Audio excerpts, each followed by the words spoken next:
Mzee wangu, umepata reports ya postmortem of what killed your son. What do you have to say now? Mimi nashukuru wale wachukua hatua kwa ajili ya kufanya postmortem. Maneno yangu hata ni machache tu, sina maneno mengi.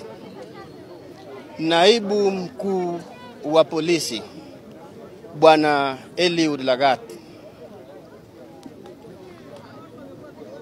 wewe ndiwe uliyetumana watu wako ma-DCI waje nyumbani, waje wachukue mwanangu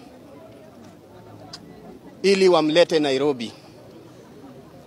Kama mkuu wa polisi naibu, kwa heshima ambayo ninaheshimu nayo katiba ya nchi hii yetu ya Kenya, pamoja na heshima ninayopatia watumishi wa serikali ambao wanatumikia nchi hii yetu, nilipeana kijana wangu kwa heshima hiyo mkononi mwako, maana nilipata habari kupitia kwa watu uliowatuma waje wamchukue yeye.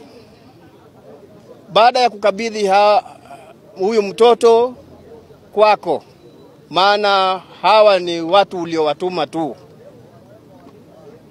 leo hii matokeo inatokea kwamba mtoto wangu amekufa kwa majeraha ya kupigwa. Nahitaji unieleze kwa nini ulimuua mtoto wangu. Kupitia kwa sheria ukaseme kwa nini ulimuua mtoto wangu. Alikukosea nini ambayo inagharimu kifo chake? Watu wanaongea kuhusu mambo ya ufisadi hata ni wengi kabisa katika nchi hii yetu. Kwa nini mtoto wangu peke yake asulubiwe kwa ajili ya neno la ufisadi ambayo inahusu nchi nzima, abebe na ni mtoto wangu mmoja wa kipekee? Sai nimebaki mkono mtupu. Nana atanielekeza katika maisha yaliyobakia. Mtoto wangu nimemsomesha kwa taabu katika kaunti ya Kilifi kwa kazi ya Kware, nikijinyima kwa ajili ya mtoto wangu kusoma. Alipohitimu nilikuwa nina matumaini, ndiposa nikatoka huko nikirudi Nyanza nikae nyumbani kwa sababu mtoto amefika mahali pa kunishika mkono. Sasa leo hii umenivunja mkono, umeniua. Kwa nini uniue? Unanidai nini? Amekuibia nini? Hayo ndio maneno ambayo nataka niongee kwako Bwana Eliud. Baada ya ripoti hii mzee wangu, na jana idara ya polisi ilitoa taarifa, lakini leo hii wewe unazungumza baada ya kupata ukweli ambao ulifanyikia mtoto wako. Ukipata nafasi ya kuzungumza na utawala wa taifa, pengine rais, mkuu wa polisi Kanja, ushazungumza na Bwana Lagat, wale ambao wanafanya upelelezi, kama baba ya Ojwang, utawaambia nini?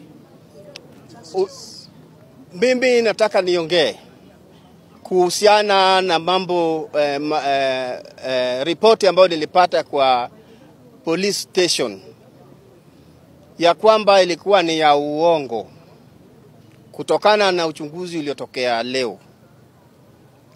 Niliambiwa ya kwamba mtoto wangu amejigonga kwenye ukuta. Nauliza swali, huku kwenye makwapa pia unaweza kufika kwenye ukuta huko juu kwa kugongwa? Huku kwenye kishogo na kwa magoti, haya anaweza kufika huko kwenye ukuta huko juu kunakoonekana damu? Habari hizi zinamwendea tunayempenda rais wetu wa nchi hii. Tafadhali mzee wa nchi, tusaidie, nisaidie kama mwananchi anayetoa ushuru pia, na angalia haki kuwatendea wanyonge. Sababu boma langu hata ilipigwa picha hata kabla kijana wangu kuondoka.